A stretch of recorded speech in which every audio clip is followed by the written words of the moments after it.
This is Dr. Steven Sears. Thank you for joining me for another episode of Heal the Burn. There's a quiet narrative running through medicine, and it goes something like this. Empathy is exhausting. Caring too much will burn you out. You need better boundaries. And on the surface, I guess that feels true. Many of us are tired. Many of us feel stretched thin. But I've been wondering lately if we've misdiagnosed something.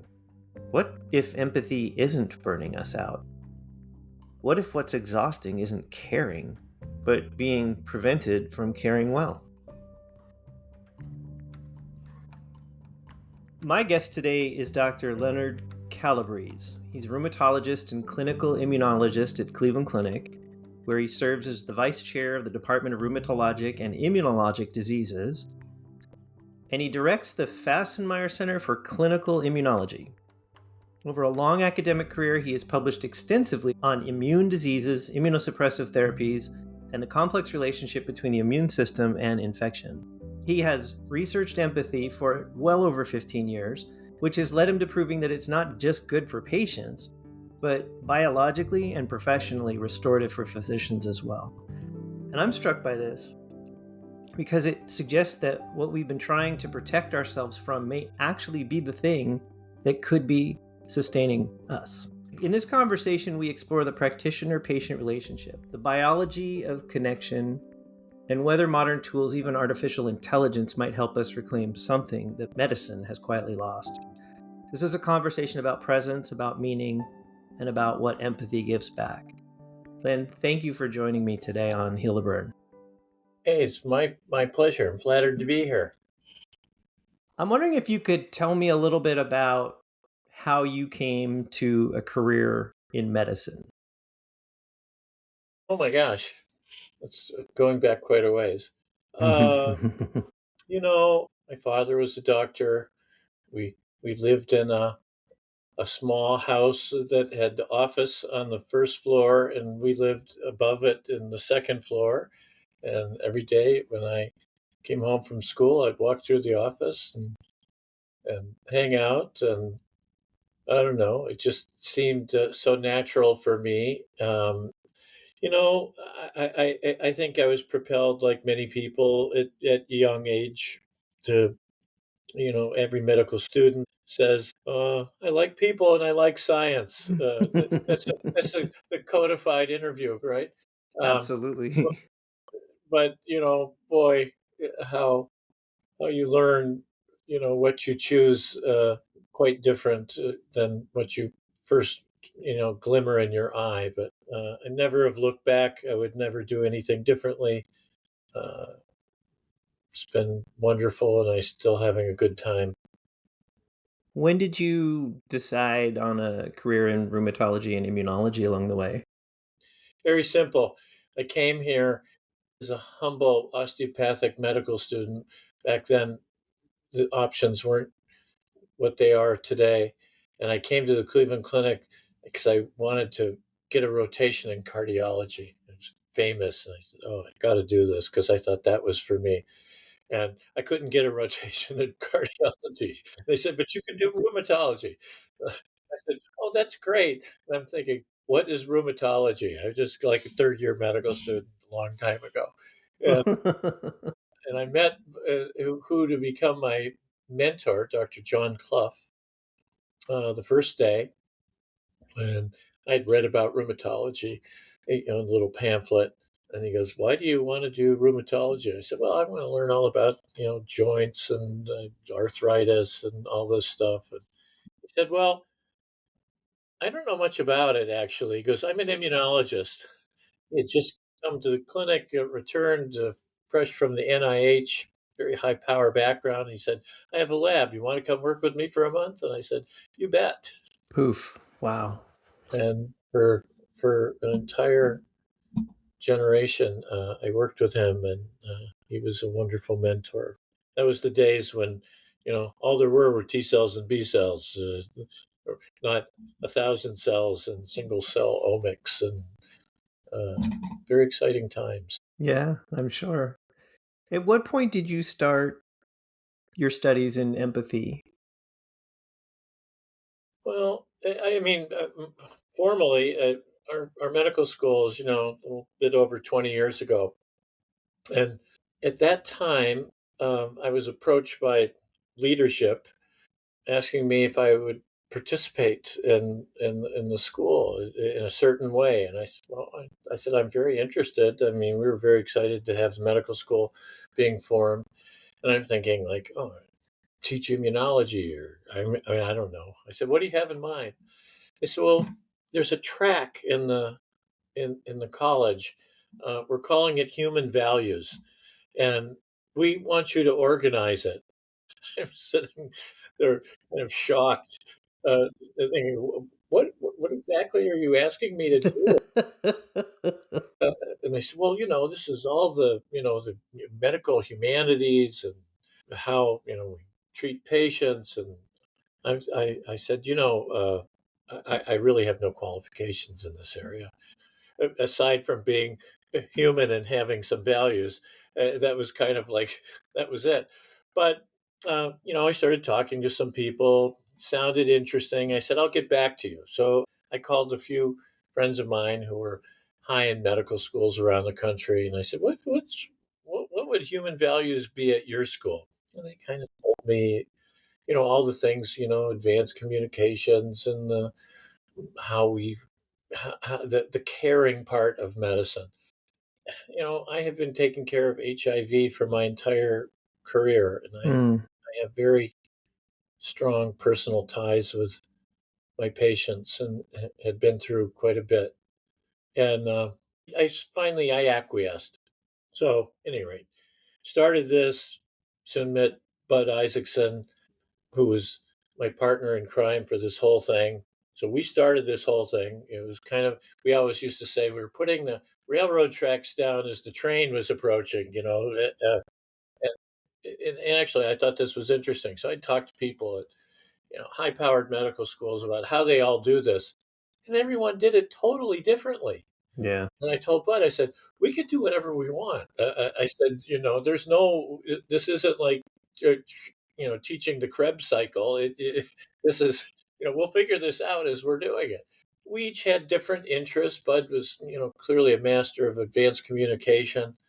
And I was very interested in the interpersonal aspects of care.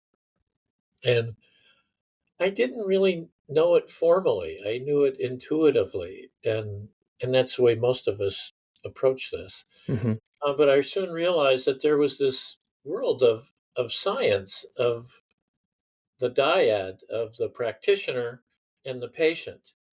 And, many people consider this the art of medicine. And well, there was some science to it. Yeah. And I wanted to learn about it. There was really nobody here that was doing work in that area. So I kind of searched around, and I came across the Jefferson Empathy Scale, which was in 60 different languages and used for most of the research because it's tailor made for medicine. Hmm. And I found the guy that developed this, Muhammad Hojat from Thomas Jefferson. And so I called him up. I said, hey, man, I said, been reading your stuff. I said, it's really cool. I said, would you come out and visit us for a couple days and let us pick your brain? And I began a very rich collaboration, and he taught me a lot. And his book is in the third edition. And so I started to engage in the actual formal, academics of studying empathy and incorporated it into the class. And then, I did that for many years, and I kind of stepped back from the medical school. And now I'm as interested even more than ever in empathy. And I'm kind of interested in the biology of empathy and its power for patients and its power for practitioners, and That's fun. that's great, and I want to dig into that a lot here for a couple reasons. One, Jefferson's my alma mater, class of 2000. Two, you've written a lot about this practitioner, Dr. Dyad. It almost feels like something sacred, and I want to hear more about what is that relationship and why is it so key? It's a It's a profound question. You know, medicine has two pillars. There's a pillar of science and evidence based medicine, and AI incorporated into all of this. And, we understand it at the molecular level. What we do today is just crazy compared to what we did when I started out. And on the other hand, there's a pillar of humanism that has been here for thousands of years. That is all we actually had. Medicines didn't really occur in any way, shape, or form before the 19th century. So for thousands of years, healers were interpersonal healers. What they had.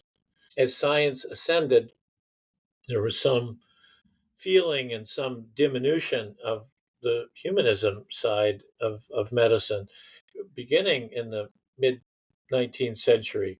The rise of laboratory medicine, the rise of physical diagnosis, and ultimately vaccines and medications. And there was a struggle for a long time. You don't need to be, the Sir Luke Fields, the doctor, the famous painting posed over the sick child in the small fishing hut. But then, in the kind of the mid 20th century to the latter part of the 20th century, there were a number of people who were famous medical humanists who, because the pilot light of humanity had always been alive, revived this and said it's not enough to be a technician. Mm-hmm. We need to be healers. We need to deliver both expert care Mm-hmm. and caring at the same time. And both of these are compatible with each other. And over time, I have progressively believed that they're not compatible. They are essential to be offered together. Mm-hmm. And Sir William Osler, he said, the most quotable man in the history of medicine, he said, medicine is an art which applies science, but the art is the most difficult part of it. Mm. Now we're trying to look at this a little more analytically and see what it has to offer both the patient and the practitioner.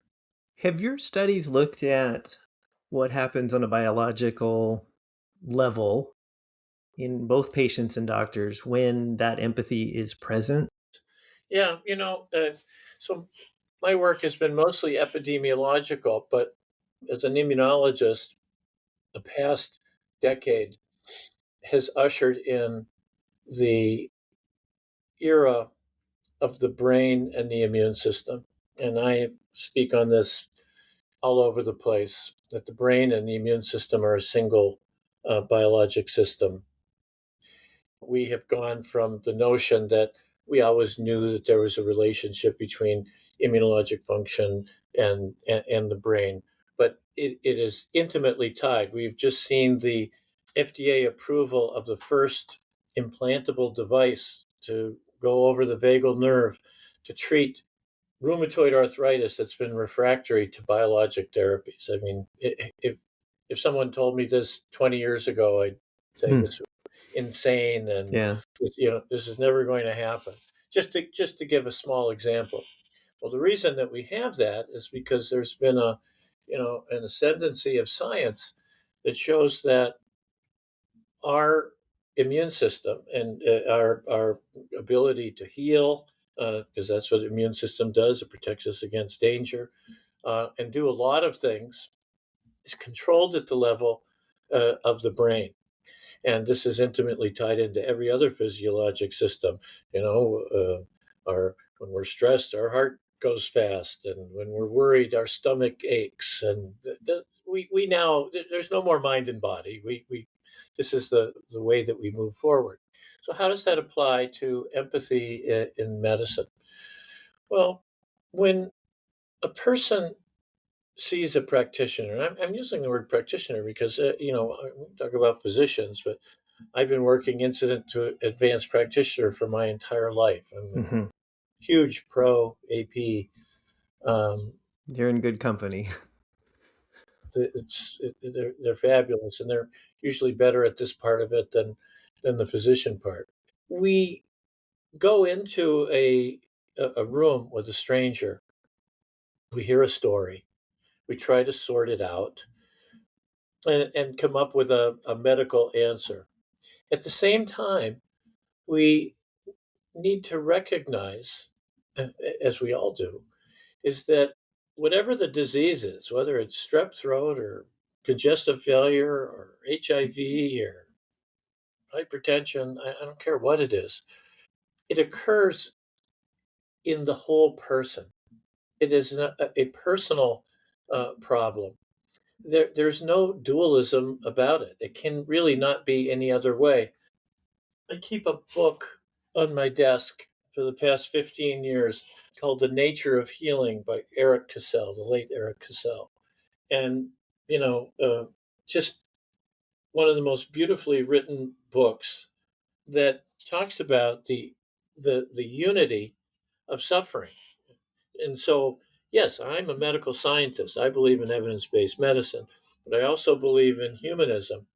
And to get back to your original question, we can see that when we create a relationship with a patient, that can be measured in many ways. I mean, patient's happier. Uh, that's easy to get a read on. But patient can just be happy because you're polite. You know, you come into a nice office and sufficient, etc. At the next level is our capacity for empathic communication. And so let me define empathy for you. Empathy is a much used word and it's much maligned and usually misunderstood. Many people confuse it with sympathy, which is an emotional property where we feel sorry for people and it upsets us, and it's just not empathy. Empathy is a cognitive function, and I like to consider empathy as a mental trait to a certain degree. We're all born with some degree of empathy, but it's volatile. Under periods of time when you're feeling great and you're one with the world, it's easy to be empathic. Hmm. You're stressed out, when you're angry, when you're pressed for time, when you feel like you've been treated poorly, it's hard to be as empathic for another person. So it's really both a trait and a mental attitude. Hmm. When we have empathy for another person, we think of it cognitively, that you can put yourself in their shoes. You know what they're experiencing to a certain degree. We always say in empathy research, you don't want to live in those shoes, but you Hmm. want to get into them for a little bit to try to help, understand them. Second part of empathy is that you're contextualizing what they're telling you. If someone has catastrophic thinking, we try to reel it in. Tell me how this is is really bothering you. What are your concerns more than your complaints? I always tell the students and everyone, I said, I bet you have a really good review of systems for the chief complaint, but do you have a equally good review of systems for the chief concern? The third part of empathy in medicine, compared to all other fields, is that the most important part of it is our capacity to communicate that back to the patient. If the empathy is just in our head, Hmm. they don't feel it, then Mm. you can't create the dyad. And so, this is a very, very important part of that. And then finally, as Dr. Hojat says, with an intent to help. And that is our some degree of compassion. So Adam Sifu, a great medical humanist, author of evidence-based medicine, he wrote an editorial many years ago that I often quote. He pointed out that, when you're feeling really good as a physician and you're having a great day and you go in and see a patient, it's pretty easy to be empathic. If you're having a terrible day, it's really hard. Yeah. And so, we bring a different person to work every day. And I advocate, that's the part that we have to work on. And Hmm. that's how I view empathy. So to answer the question, when there is empathic communication, this can be measured physiologically. We go into a state of attunement with the patient that can be measured, our respirations, our heart rate variability. Um, Experimentally, we can see that our hypothalamic pituitary axis tends to move. Hmm. Look at a mother and a baby. The baby's crying, the mother's upset as they soothe each other. And Yeah. so this is biologically, well documented. What it does to the patient, I think, is many things. At the minimum, patients who feel empathic communication are glad, they're happy. That makes them feel validated, makes them feel heard as people. At the minimum, a patient who has been heard empathically, they're going to be more adherent to their medications. They're going to have better communications, hopefully, with those that are in their supporting group. They are less likely to be prone to confounding neuropsychiatric complaints. And now we're seeing that this has a very potent role in everything from relieving pain to reducing inflammation. Mm. I get the sense that, at least in big systems, empathy can be thought of as a bit of a liability rather than a resource. Where do you think that comes from? There's a treacherous argument here about empathy. And I pulled out an editorial that I read, and I'm sure you probably have seen. It's old. It's from 2016, from Melnick and Pausner at the Mayo Clinic. And it was entitled Empathy in the Time of Burnout. It is so accurate that I can't believe it's as valid today as it was then. Can you And give me some highlights? oh yeah, it talks about from the systems perspective. He said, maybe they're looking for the doctor to say, it's really my goal to see more patients per hour with higher patient satisfaction scores than any of my peers.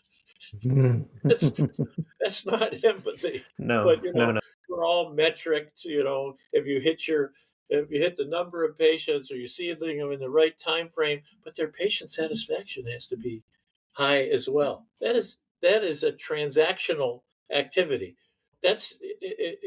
People can be polite, and which is good. That's called etiquette based medicine, and that gets you a certain amount of rewards in the system.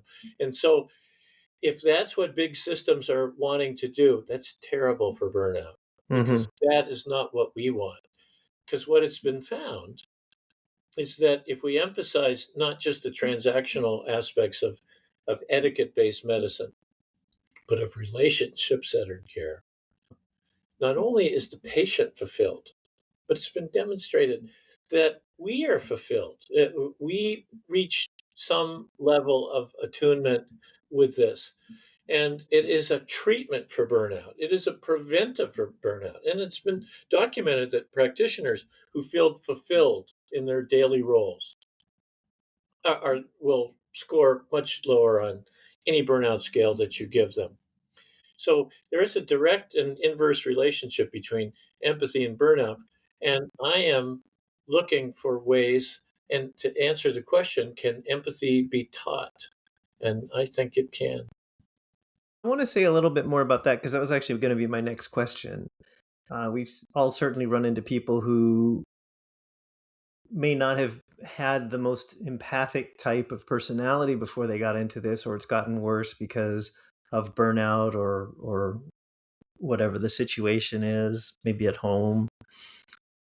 If it's teachable to be empathic, what would be a good way to start? Empathy is a dynamic quality. We come out of the womb and grow up, and you have a certain kind of a given trait.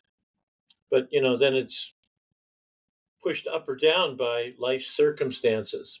I think that healthcare workers in particular were influenced by many external factors.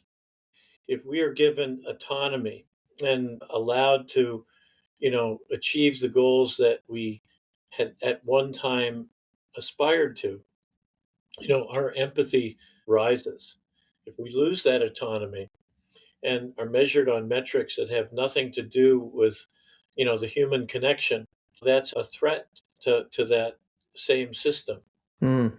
To increase empathy of a work staff, if you're talking organizationally, there has to be, systematic change. I'm sure you've talked about this a million times on your podcast of not doing what these guys said, 10 years ago. Work faster, be more polite, and get them in and out and have good metrics. That's not what we're talking about. So I'm talking about a milieu for empathy. The actual empathic communication part of it, which is important. If you're not good at it, the patient doesn't feel it. Mhm. That is a teachable skill. And Mhm. Helen Reese, the author of The Empathy Effect, Harvard psychiatrist, did groundbreaking research on this 15 years ago, showing that empathy could be taught and better health outcomes ensued from that. And he did this in a residency training program at Mass General. That led to the founding of a company called Empathetics. It's a Harvard spinoff. And in 3 hours, they can at least teach the skill set that goes along with this. Really? And as it turns out, for you to establish that dyad, Mhm. I've heard this. I know you're a musician. It's kind of like playing music. Some people are just born natural. They have an ear for music. They can sit down at the piano and they can just do it. And other people who are really interested can take a lesson every week, and they're still kind of clunking along at it. So, there are some skills to be taught. I never found that in medical school. It was very hard to teach that. It sounded pedantic, and I never felt that people feel like they understand this. But the teachable skills, 80% are nonverbal. Nonverbal. Looking a person in the eye, listening to the tenor of their voice as it quivers, to knowing that something is wrong in the room, looking in their eyes and seeing the moistness, reading this out, taking a read on their mood, Mhm. angry, Mhm. fearful, anxious, Mhm. etc. All of these things are, we can tune into them. And then for us, this only occurs when you are present. And I don't mean sitting there, and I don't mean looking at a computer, but really present. And it does not, and this has been shown experimentally, it does not take more time than doing what we're doing. It's just being there for a patient at a given time. This has been modeled, over and over again. I think that discussing this and having people aware of this is a great starting point. Before we end, I want to talk to you about AI and empathy. I think it's I feel like you and I are actually connected cosmically because at this point, I really wanted to say that this would be a great time to talk about some of the work that you've done with AI, especially around how it could strengthen the doctor patient relationship. So you're doing a great job of all right. anticipating where I See, want to go. we must, Steve. We must be in attunement here. So Attunement. you can put Okay. if you have your Apple Watch on, you can measure your heart rate variability. Yeah, I'll check that There real you go. quick. But So yeah, I'd love to hear what you found about this. I'm not a informatic guy, but I'm very interested in AI and full transparency, I've been an advisor to Open Evidence since some of their early days. Here at the Cleveland Clinic, AI is entered in virtually every part of our practice. And it's not just at big systems like this, ambient AI in doctors' offices. Everyone could have a generative AI or a chatbot on their phone. So AI is not theoretical, it's real. So there's two areas of discussion regarding AI. The one that has the most experimental work is AI responding to patient queries online. Yeah. And every study has shown that the AI notes are more empathic than the doctor notes. And I give victory to AI there. Absolutely. I mean, I'm dyslexic. I can't spell. But when I look at my notes, they don't even look like they're written in English. And AI writes this beautiful floral note. Okay, that's fine. That's not what I'm talking about. I'm talking about affecting the dyad. There, I am terribly excited about ambient AI. One of the reasons for the struggle to establish that dyad, as I aspirationally described it, has been the presence of the EMR for the past 25 years. This has been written about ad nauseum, and famous renditions from the little girl who painted the picture of the doctor's office with the crayoned in the doctor with his back to the Yeah. patient. Yeah. Everybody knows this. So, and Yeah. everyone, and I felt this way as well. I mean, Hmm. I didn't even know how to type when we first started doing this 25 years ago. So enter ambient AI. Now, so this is where I think it's getting so interesting. Obviously, using ambient AI has the capacity to unleash you from the computer. It has the capacity. And thus, it can alter the choreography of the examination room. And I will tell you this, empathy in the exam room is an experience in a transaction that is choreographed fresh for every single patient. I mean, certain things that are the same, but it's different. Hmm. With ambient AI, there's two groups of people that I voice this to. One, old people like me who can remember practicing without a computer. I mean, before 2000, we didn't have computers in our room, and there was a chart, and I don't know, you jotted a few things down, but you didn't. Your notes weren't that long, and there was a different topography, choreography in the room. So now, with after 25 years of EMR, I am unleashed from that.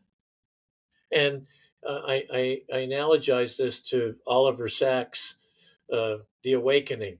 All the people that had, this neuromyasthenic illness that were paralyzed and sleeping for 40 years when they got their L-DOPA, they all awoke, Right. like it was yesterday. Yeah. Um, so is that what happens to old people like me, or are you still stuck? I have seen many colleagues, and this is just anecdotal, that despite the fact that they're using ambient AI, they're still sitting here like I am right now, kind of looking at the reviewing lab, kind of getting the lay of the land. Hmm.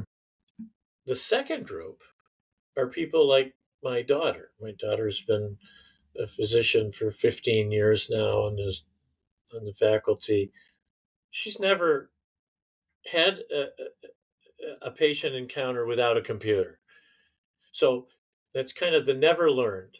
And so now, for all that generation, this is something new. So, what I advocate is that every single person should now go into a brief and intense boot camp on redesigning the choreography of the patient exam. Some people have that experience and know it. Others will do it naturally. But I think within an hour, these skills could be imparted of how to use body language, how to use respectful touch, how to use the distance from the patient, paying attention to the eyes, the voice, the tenor, all of these things. I had an editorial that I was working with Dr. Luana Kaloka, very famous placebo researcher, a year ago, anticipating all this. I said, I want to write about this and talk about, let's move this into an educational program and start something large. I couldn't get a single editor to have any interest in it, but I'm more fired up than ever. And what a great opportunity this is. And it's just not going to happen to everybody automatically. But maybe if they listen to this podcast, maybe there'll be some interest. Well, I definitely see both groups too. So we didn't have EMRs where I was until 2009, and I recall coming back to my desk and seeing 4 or 5 stacks of paper charts next to my chair that had to be gone through. And I think we had 3 full-time people whose job it was to find the chart.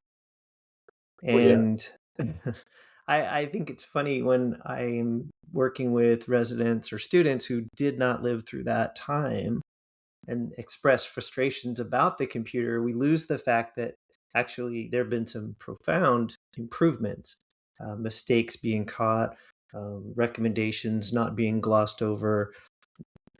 We Oh, don't have to, definitely. we don't have to like send the chart down to the billing people. We have the chart. Yeah, yeah, yeah. And it is an interesting place to stand, where these days nobody will really ever have that experience. So to me, I've talked about this in my show where I feel that AI Scribe has literally allowed me to believe that I can continue to do what I do for a long time. I think that the change in the relationship that I can have with my patients by looking at them in the face during an exam and know that my all the salient stuff's getting written down for me to edit later, but it's there, allows me that space to become empathetic actually in the room. And I truly believe that that is what's going to keep me going for a long time. It allows you to to sharpen and enhance your empathic connection with the patient. Maybe for some people, if they're forced to be more in touch with their patient, maybe that will boost their empathy. But at the minimum, this has the profound potential of enhancing the quality of our empathic communication. And as I say, it is that part of it is a teachable skill. And the other bonus of this is that there have been numerous studies thus far that have shown that A, it does save time. B, physicians are pleased with it. And three, it is increased their autonomy and job satisfaction. So now, not only are you kind of planting, this is fertile soil for empathy. If you're burned out, it's very difficult to be empathic. Mm-hmm. And you've been unleashed to exert empathic communication, this nonverbal thing that, you've been chained to a device that inhibited that. Let's Yeah. just put it that way. Yeah. So it's a great opportunity here, um, to put empathy back on the into the limelight and approach it as a teachable and essential skill, at least empathic communication, and hopefully grow it within a healthcare system. I want to take just a little dark turn here and ask you if you have any worries about how administrators might use this technology. Sure. Eric Topol is one of the leading medical scientists in the world, and now a very public voice in medicine and health and the integrity of science. And he uh, was prescient and wrote a book, Deep Medicine, on AI, way before any of us were really talking about it. And in the end, the last chapter of that book was called Empathy and AI. And I actually called Eric at that time, and I wrote a book review in Helio Rheumatology of it, which was widely picked up publicly. And basically, he pointed out all these potential advantages without even talking about ambient AI, but many of the things that we talked about. He said, but the threat was that if AI can do everything better than we can, or at least many of our transactional tasks, and do it quicker, will the response of big medicine be to make you work faster? If you can do this just as good, see 15 people a day, well, now maybe you should see 20 people a day or whatever. Absolutely. Yeah. And I think that that would be so short sighted for everything and everyone. We'll see what large health systems do around the world in protecting. As I said, empathy and burnout are at odds with each other. And if you do anything to um, push up burnout, you'll push down empathy. So I think that hopefully cooler heads and wiser people hopefully will prevail. Yeah. And I've certainly seen that. I was part of the pilot with the AI scribe here. And one of the questions they kept asking was, could you see another patient today? And I was so offended by that. And I really made a big deal out of you cannot go forward with this line of questioning. Yeah, and there's a recent study that showed that one of the ways to really decrease burnout would be to show that you could complete your day, you know, a few minutes early and give that time back to the practitioner to reflect, whether they want to go do phone calls or do charts or do mindfulness meditation. This is, the reward. And if we add that now to enhanced empathic communication, I think this would be a huge win for the battle against burnout. We'll see who are the wise ones. Well, I certainly hope that we keep moving in the direction that we're moving. I think this is a positive move for me Yes. and a lot of colleagues. I want to ask you in closing, if somebody in the field is listening, feeling burned out right now, but still really cares, what would you want them to understand about this and what the future can hold for us? If a person is under pressure and in that sizable number of health professionals that are feeling burnout, it's not all their fault. That we know that categorically. And I think that talking to peers, finding out, have I have I made a mistake? Am I in the wrong place at the wrong time? Are there other things that are reversible? Am I working for the right entity? I mean, these are all things that need to be sorted out. On the other hand, a portion of burnout is on our own heads. Maybe the pressure is not coming at work, it's coming at home, or in relationships, or other things. You know, Having someone around you that cares is probably the most important initial step. It's in my view, whether a Sure. trusted colleague, family, friend, hopefully someone who understands your situation. So that's the beginning.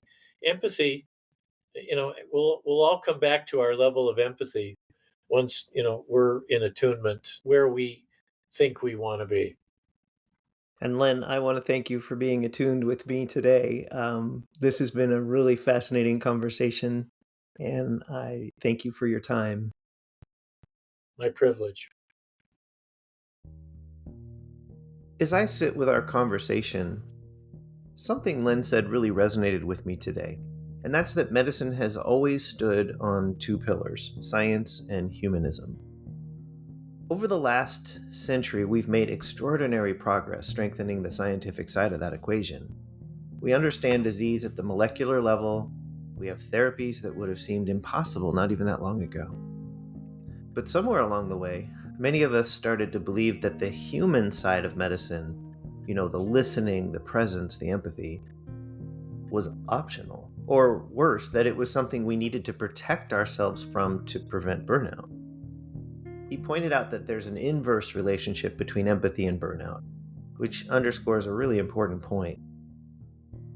Empathy isn't the thing that's burning us out. The problem are the conditions that make empathy difficult. Rushed visits, divided attention, the systems that leave us feeling more like technicians than healers. And if that's true, then practicing empathy isn't just good for patients.